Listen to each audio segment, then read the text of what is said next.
எதிரிகள் அவங்க படையெடுத்து வந்தாங்க பாத்தீங்களா, அதை சரி செய்வதற்கு இவங்க என்ன பண்ணாங்க? 8வது வசனம் வாசிங்க. எருசலேமின் மேல் யுத்தம் பண்ண எல்லோரும் ஏகமாய் வரவும் வேலையை தடுக்கவும் கட்டுப்பாடு பண்ணினார்கள். சரி, அப்ப இவங்க என்ன பண்ணாங்க? 9வது வசனம். ஆனாலும் நாங்கள் எங்கள் தேவனை நோக்கி ஜெபம் பண்ணி, அங்கேயும் அவர்கள் தேவனிடத்தில் அதை ஒப்பு கொடுத்துட்டு அவர்கள் நிமித்தம் இரவும் பகலும் ஜாமம் காக்கிறவர்களை வைத்தோம். பாத்தீங்களா, அவங்க சண்டை போடுறதுக்கு அங்க திட்டம் தீட்டி இருக்கிறார்கள். எப்ப வேணாலும் அவங்க என்ன செய்யலாம், வரலாம். இப்ப இவங்க என்ன பண்றாங்க அப்படின்னு பாத்தீங்கன்னா, தேவனிடத்துல ஜெபிச்சுட்டு அடுத்து ஒரு காரியத்தை செய்கிறார்கள். ஜாமங்காக்கிறவர்கள் அப்படின்னா யாராவது வர்றாங்களான்னு சொல்லிட்டு அந்த வாட்ச் டவர், ஒரு உயரமான இடத்துலையோ மலையின் மேலேயோ நின்று கூட்டத்தில் யாராவது வருகிறார்களான்னு 24 மணி நேரமும் தூரமாக யாராவது வர்றாங்களான்னு வாட்ச் பண்ணிக்கிட்டே இருப்பாங்க. அதை பண்ணக்கூடிய அந்த இடம் வாட்ச் டவர். இவங்களுக்கு பெயர் ஜாமக்காரர்கள். இரவும் பகலும் என்ன செய்கிறாங்க, காத்திருக்கக்கூடியவர்கள். இப்போ நமக்கு ஒரு கேள்வி எழும்புகிறது, கர்த்தரிடத்துல தான் ஜெபிச்சிட்டோமே, இனி நாம எதுக்கு ஜாமக்காரர்களை வைக்க வேண்டும்? அப்ப விசுவாசம் இல்லையா? இன்றைக்கு இருக்கிற விசுவாசம் எப்படி போதிச்சிருக்கிறாங்க நமக்கு? நீங்க தான் கர்த்தரிடத்துல ஜெபிச்சிட்டீங்களே, அப்புறம் ஏன் காய்ச்சலுக்கு சுடுதண்ணி குடிக்கிறீர்கள்? விசுவாசம் இல்லையா? நீங்க கர்த்தரிடத்துல ஜெபிச்சிட்டீங்கயா, அப்புறம் எதற்காக ஒரு மருந்தை சாப்பிட்டீங்க? அதே கேள்வி இங்கே வைப்போம். நீங்கள் கர்த்தரிடத்துல ஜெபித்து விட்டீர்கள், ஆனாலும் விசுவாசம் இல்லாமல் ஜாமக்காரர்களை வைத்திருக்கிறீர்களா? இல்ல, நம்முடைய பொறுப்பு அங்கு இருக்கிறது. இதுதான் விசுவாசம். என் பொறுப்பை செய்யாம அந்த வேலையை கர்த்தர் செஞ்சு விடுவாரு, நான் பார்த்துக்குவேன் விட்டு விடுவதற்கு பேர் என்ன கிடையாது, விசுவாசம் இல்லை. என்னுடைய மகளை ஆண்டவரே நீங்க பார்த்துக்குங்க, அவ எந்த தப்பும் தண்டாவும் பண்ணிடக்கூடாது, உங்கள் கரத்தில் ஒப்பு கொடுத்து விட்டேன். சரி, ஓகேப்பா, இப்போ நீ என்ன பண்ண போற? நான் விளையாட போறேன், நான் ஊர் சுத்த போறேன், நான் இனிமேல் என் மகளை கண்டுக்கவே மாட்டேன், எதை பற்றி எனக்கு கவலை இல்லை. ஏன் தம்பி அப்படி செய்கிற? நான் தான் கர்த்தரிடத்துல ஒப்பு கொடுத்துட்டேனே. இல்லை, நீங்கள் அதை என்ன செய்ய வேண்டி இருக்கிறது, கண்காணிக்க வேண்டியிருக்கு, எல்லா வேலையும் செய்யணும். அவர்கள் அதற்கு ஒரு முன்மாதிரியாக இருக்கிறார்கள். அங்கு நெகேமி அழகான வார்த்தையை பயன்படுத்துகிறார், நாங்கள் தேவனிடத்தில் ஜெபித்தோம், சும்மா இல்லை, ஜாமக்காரர்கள் என்ன செய்தோம், வைத்தோம். அடுத்து பார்த்தீங்கன்னா, சண்டைக்கு அவர்கள் வரப்போகிறார்கள் தெரிஞ்சு கூடுதலாக இவங்க என்ன செய்கிறாங்க பாருங்களேன். 11வது வசனத்தில் பாருங்க.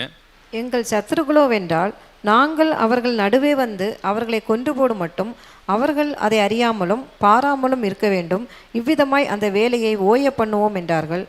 அதை அவர்கள் அண்டையிலே குடியிருக்கிற யூதரும் பல இடங்களிலிருந்து வந்து எங்களிடம் வந்து 10 விசை எங்களுக்கு சொன்னார்கள். ஓகே, இந்த 10 விசை அப்படிங்கிறது வந்து அதிகப்படியான முறை அப்படின்னு எடுத்துக்கொள்ளலாம், அல்லது 10 டைம் எடுத்துக்கொண்டாலும் தவறு இல்லை. இப்போ நமக்கு ஒரு கேள்வி எழும்புகிறது, அவங்க முதல்ல பிளான் பண்ணாங்க, சண்டைக்கு திட்டமிட்டார்கள், திட்டமிட்டதே இவங்களுக்கு தெரிஞ்சிருச்சு, ஜாமக்காரர்களை வைத்து விட்டார்கள். அடுத்து என்ன இவங்க பிளான் பண்ணுறாங்கன்னா, திடீர்னு உள்ளே போய் எல்லாரையும் கொன்று விடுவோம். அவங்க வேலை செய்து கொண்டிருக்கும் போது என்ன பண்ணுவோம், உள்ளே போய் எல்லாரையும் கொன்று விடலாம். ஜாமக்காரர்கள் எல்லா பக்கமும் வைக்க முடியாது. இப்போ இவங்க அடுத்து ஒரு பிளான் பண்ணுறாங்க, கொன்று விடலாம் சொல்லும் பொழுது அதற்கு நெகேமியா அடுத்த ஒரு திட்டத்தை தீட்டுகிறார். நல்லா தெரிஞ்சுக்குங்க, இவங்க வந்து கொல்ல போறாங்கிற விஷயத்தை தேவன் என்ன செய்து விட்டார், இவர்களுக்கு வெளிப்படுத்தி விட்டார். அப்ப தேவன் ஒரு விஷயத்தை வெளிப்படுத்தின உடனே இவங்க அதற்கு ரியாக்ட் பண்றாங்க. அவங்க என்ன செய்யறாங்க? அப்ப 13, அப்பொழுது நான் அலங்கத்துக்கு பின்னாக இருக்கிற பள்ளமான இடங்களிலும் மேடுகளிலும் பட்டயங்களையும் ஈட்டிகளையும் வில்லுகளையும் பிடித்திருக்கிற ஜனங்களை குடும்பம் குடும்பமாக நிறுத்தினேன். அதை நான் பார்த்து எழும்பி பிரபுக்களையும் அதிகாரிகளையும் மற்ற ஜனங்களையும் நோக்கி, அவர்களுக்கு பயப்படாதிருங்கள், நீங்கள் மகத்துவமும் பயங்கரவுமான ஆண்டவரை நினைத்து உங்கள் சகோதரருக்காகவும் உங்கள் குமாரருக்காகவும் உங்கள் குமாரத்திகளுக்காகவும் உங்கள் மனைவிகளுக்காகவும் உங்கள் வீடுகளுக்காகவும் யுத்தம் பண்ணுங்கள் என்றேன். போதும் போதும், ஆண்டவர் இப்படி வரப்போறாங்கன்னு சொல்லிட்டா அடுத்து இவங்க என்ன செஞ்சாங்கன்னா, தங்களுடைய கரங்களை அதிலே வைத்தார்கள். குடும்பம் குடும்பமா, உங்க குடும்பத்தில் எத்தனை பேர் இருக்கிறீங்க? என் குடும்பத்தில் 3 பேர், நானும் என் மனைவி அப்படி ஈட்டியை பிடிச்சிட்டு அப்படி நிற்கிற மாதிரி கற்பனை பண்ணுங்க, எப்படி இருக்கும்? ரொம்ப கேவலமா இருக்கு பிரதர், வாய்ப்பே கிடையாது. அங்கிட்டு கேரிஸ் ஒரு சின்ன கத்தியை வச்சுக்கிட்டு நின்னா எப்படி இருக்கும்? சிரிப்பா வராது? குடும்பம் குடும்பமா இவர் என்ன செய்கிறார், நிறுத்துகிறார். சில வேளைகளிலே தேவனுடைய கரத்துல ஒப்பு கொடுத்து விட்டாலும் நாம் செயலில் இறங்க வேண்டி இருக்கிறது. பக்கத்து வீட்டில் தீ பிடிச்சிருச்சு, தீ கொழுந்து விட்டு எரிந்து கொண்டிருக்கிறது, நீங்கள் அபரிமிதமான விசுவாசி, என்ன பண்ணுவீங்க? ப்ரேயர் பண்ணுவோம் பிரதர். அந்த வீட்டார் குய்யோ முறையை வெளியில் நின்று அழுதுகிட்டு இருக்கிறாங்க, அப்படியே மெதுவாக அப்படி போறீங்க, அப்படியே தோளில் கையை வச்சு, வாங்க நம்ம எல்லாரும் உட்காந்து என்ன செய்வோம்? ஜெபம் பண்ணுவோம், ப்ரேயர் பண்ணுவோம். அவங்க எப்படி இருக்கும்? நீயும் உன் கடவுளும் போயா அப்படின்னு சொல்லிடுவாங்க. கொஞ்சம் நாம யோசிக்கணும். அப்போ ஜெபம் பண்ணக்கூடாதாங்க? ஜெபம் பண்ணணும். ஆண்டவரே, நாங்கள் இப்போ தீயை என்ன செய்ய போகிறோம்? அணைக்க போகிறோம், ஹெல்ப் பண்ணுங்க ஆண்டவரே. அடுத்த நிமிஷம் நீங்கள் அணைக்கக்கூடிய வேலையை செய்ய வேண்டும். அப்போ ஜெபம் என்பது நீங்கள் ஒரு செயலை செய்வதற்கு தேவனுடைய ஒத்தாசையை அது கொண்டு வருகிறது. ஜெபம் உங்களுடைய கடமையை ரீப்ளேஸ் பண்ணாது. உங்களுடைய கடமை, உங்களுடைய படிக்கக்கூடிய இடம், வேலை செய்யக்கூடிய அதை எதையும் ஜெபம் என்ன பண்ணிடாது? ரீப்ளேஸ். புரியுதா உங்களுக்கு? நான் செய்ய வேண்டிய வேலையை செய்யணும். காலையில் எழுந்து படிக்க வேண்டியது என்றால் படிக்கணும், ஸ்கூலுக்கு போகணுன்னா போகணும். அப்படி பார்த்தால் விசுவாசத்தோடு இன்னைக்கு நாம் யாருமே ஸ்கூல் பக்கம் போக தேவையில்லையே, எதுவுமே செய்ய தேவையில்லை, படிக்க வேண்டியதில் எதுவுமே பண்ண தேவையில்லை. நிறைய பேர் இன்னைக்கு அப்படியெல்லாம் சாட்சி சொல்லி கொண்டிருக்கிறார்கள். நான் படித்ததே இல்லை, 365 நாளும் நான் படித்ததே இல்லை, கடைசி விசுவாசத்தோடு ஜெபிச்சுட்டு போனேன், நல்ல மார்க் எடுக்க கர்த்தர் எனக்கு கிருபை செய்தார்னு சொன்னால் என்ன சொல்ல வர்றீங்க? கர்த்தரையே முதலாவது நீங்கள் தவறாய் காண்பிக்கிறீர்கள்.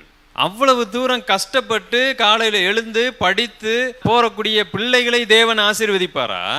நீங்க சும்மா வீட்டில் உட்காந்துக்கிட்டு இருந்துட்டு கடைசி ஒரு நாள் மாத்திரம் ஜெபிச்சுட்டு அப்படியே போற உங்களை தேவன் ஆசீர்வதிப்பாரா? நம்மளுடைய தேவன் எப்பொழுதுமே கடமையை செய்ய சொல்லுகிறார், நம் பொறுப்பை நிறைவேற்ற சொல்லுகிறார். ஆபத்து வருகிறது, ஆண்டவரே வெளிப்படுத்தி விட்டார். உங்களுக்கு ஆபத்து வருது, உங்களை கொல்ல போறாங்க, அப்புறம் என்ன ஆண்டவரே, நீங்களே பார்த்துட்டு போயிருங்க, எங்களை சுற்றிலும் ஒரு அக்கினி ரதம் நிற்காதா? நெகேமியாவுக்கு தெரியாதா? அக்கினி ரதம் வந்து நின்றது, ஒண்ணுமே செய்ய முடியலன்னு சொல்லிட்டு எலியாவை போல, எலிசாவை போல எங்களை அப்படியே காப்பாற்றுங்கள். நெகேமியாவுக்கு அந்த வசனங்கள் எல்லாம் தெரியாதா? ஏன் ஆண்டவரே அப்படியெல்லாம் எங்களுக்கு நீங்க எழுதி கொடுத்துருக்கிறீங்க, அந்த மாதிரி நீங்க காப்பாற்ற மாட்டீங்களா? ஆண்டவர் செய்வார், தேவைப்பட்டால் எல்லா விதமான அற்புதங்களையும் செய்வார். ஆனால் அதற்கு முன்பதாக நான் செய்ய வேண்டிய வேலை நான் செய்து கொண்டுதான் இருக்கேன்.